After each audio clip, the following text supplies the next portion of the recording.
Imagine spending 24 years with someone, building a life, a family, and a future, only to have it all shattered by the most unexpected betrayal. That's what happened to me. I thought our marriage was solid, until I discovered my wife in the arms of her ex. The pain, the shock, it was unbearable. But in the midst of all that hurt, I found a way to rebuild, to protect what mattered most.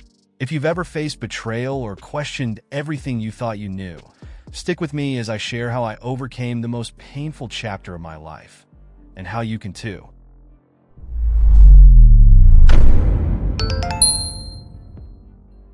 I used to think my life was secure, 24 years of marriage with Jan, and I never imagined that something as stimulating as our mutual trust could shatter so suddenly. But it all came crashing down the moment I saw her in Alan Ross's arms. Him, the ex-boyfriend she always swore meant nothing. Suddenly, the satisfaction I felt in our life together evaporated. Betrayal isn't just about the act itself, but about the hidden intention behind it. The lie, the choice to take another path without even telling me. Everything we built, all those years, did it really mean so little? When I saw them together, it was like a punch to the gut that knocked the wind out of me. You know that feeling when something's wrong, but you can't quite believe it until you see it with your own eyes? That was exactly it. I'd been following Jan for days, each time growing more certain that something was off, but never ready to face the truth.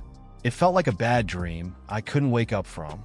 There was always this underlying hope, though a hope that maybe I was wrong, that there was no real intention behind her strange behavior. But when I walked in on them, reality hit hard. There was no mistaking it. Jan, my wife of 24 years, had chosen to reignite something with Alan, and that cut deeper than I ever thought possible. The satisfaction I once took in our marriage, in the life we'd built, was gone. And honestly, it made me question everything. What else had I been blind to? Was this the first time, or had there been others? My mind raced with thoughts I couldn't control. Now, with the divorce papers in hand, I couldn't help but wonder how we got here. Was it something I did, or maybe something I didn't do? The trust, the love, the partnership we once had, all replaced by doubt and regret. I still had to confront her, but more than anything, I needed to confront myself to find out if there was any way to move on from this. But one thing was clear. Nothing would ever be the same again. Our daughter, Sarah, had always been close to her mother. They shared everything, or at least, that's what I used to think. After William Jr. was born, Jan spent more and more time at Sarah's house. It seemed natural, right? A new grandmother helping out with her grandson. But looking back now, I wonder if that was when it all started. Was it really family bonding, or just a cover for something more? The satisfaction I once had in watching Jan dote on our grandson now feels tainted by suspicion. Sarah, though, she didn't see this coming either. When the truth came out about her mother's betrayal, it shattered more than just my world. Jan wasn't just my wife. She was Sarah's role model, her confidant. The bond they had, it was something I always admired. But after this, things changed. Sarah couldn't look at her mother the same way, and honestly, I don't blame her. The intention behind every family visit, every shared moment, now seemed suspect, like a mask hiding Jan's secrets. It wasn't just Sarah. Her husband, Gene, took it even harder. He'd always been supportive, a real family man, someone I respected. But when he found out what Jan had done, he pulled away. The tension was almost unbearable. Family dinners became awkward, forced. There was no more laughter, no more ease. And Jan?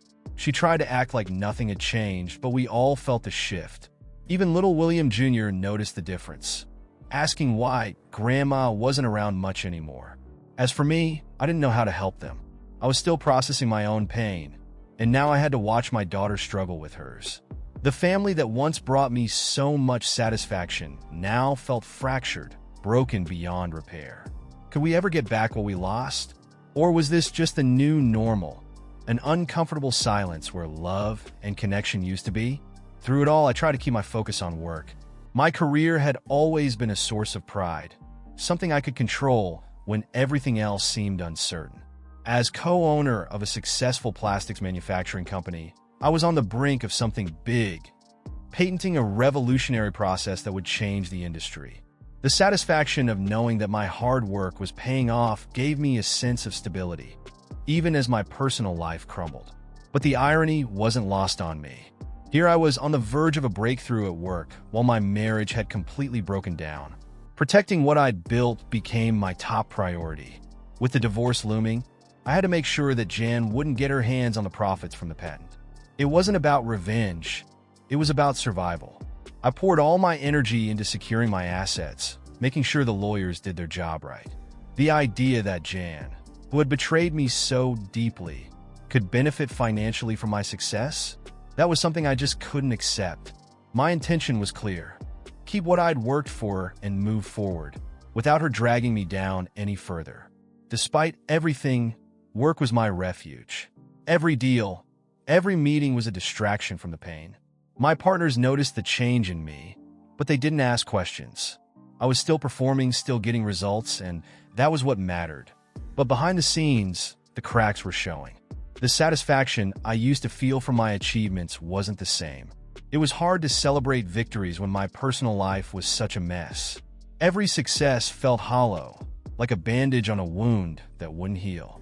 And yet, even in the darkest moments, there was a strange comfort in knowing that I had something that still worked, something that hadn't fallen apart.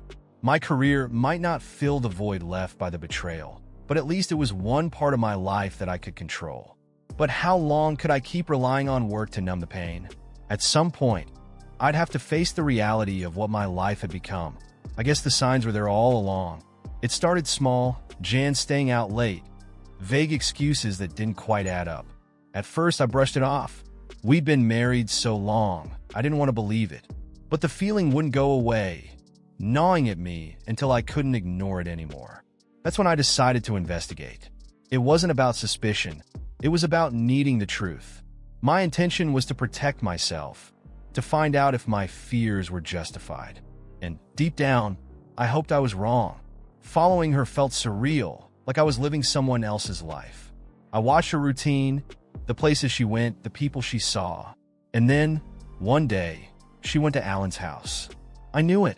My heart sank, but I kept watching, hoping, praying that there was some innocent explanation. But when she didn't come home that night, the truth hit me hard. The satisfaction I thought I'd find in knowing was replaced by a wave of pain. Now, I had proof, but what was I supposed to do with it? When I finally confronted her, I made sure to keep calm. There was no screaming, no drama, just cold, hard facts. I handed her the divorce papers and told her it was over. Her face said it all: shock, regret, maybe even guilt. But at that moment, I didn't care. She made her choice. The confrontation wasn't for her. It was for me. I needed to reclaim some part of my life, to feel like I had control over something. The satisfaction of seeing her speechless was small, but it was something. Walking away that day, I realized it wasn't the end of the story. It was just the beginning. There was still so much to deal with, but at least now I wasn't living in the dark. The truth was out, and for the first time in a long while, I felt like I could breathe again. What came next? That was still uncertain. But I knew one thing: I wasn't going to let this define me. The divorce happened quickly. Once the papers were signed, there was no turning back. I recovered financially, which brought some relief.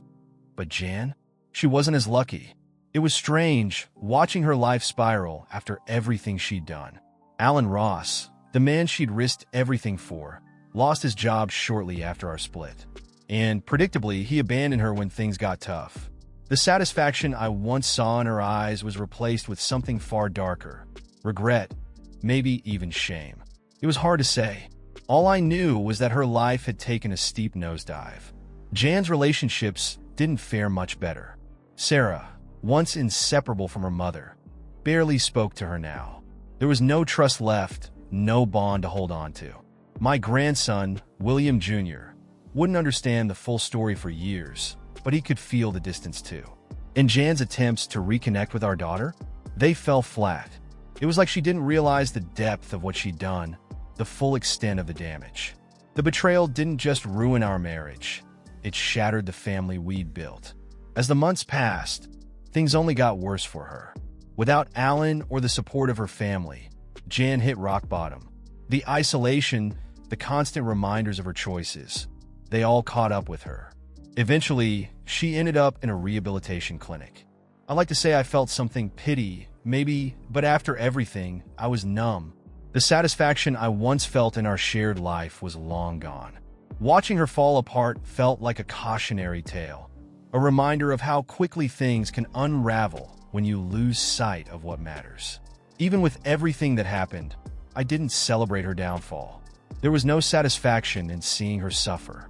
I'd moved on, or at least I was trying to, but her decline was a stark contrast to the person she used to be. And no matter how much I tried to distance myself from her, there was always this lingering thought. Could things have been different? Or was this always where we were headed? 2 years have passed since the divorce, and life looks different now. I've had time to reflect, to really think about how everything fell apart. At first, it was hard to find any sense of satisfaction in the new life I was forced into. The betrayal left scars that I wasn't sure would ever heal. But with time, I've come to accept that it wasn't all bad. In fact, the freedom I gained, both emotionally and financially, gave me space to rebuild, to focus on myself and my relationships with those who truly matter. Sarah and I grew closer through it all.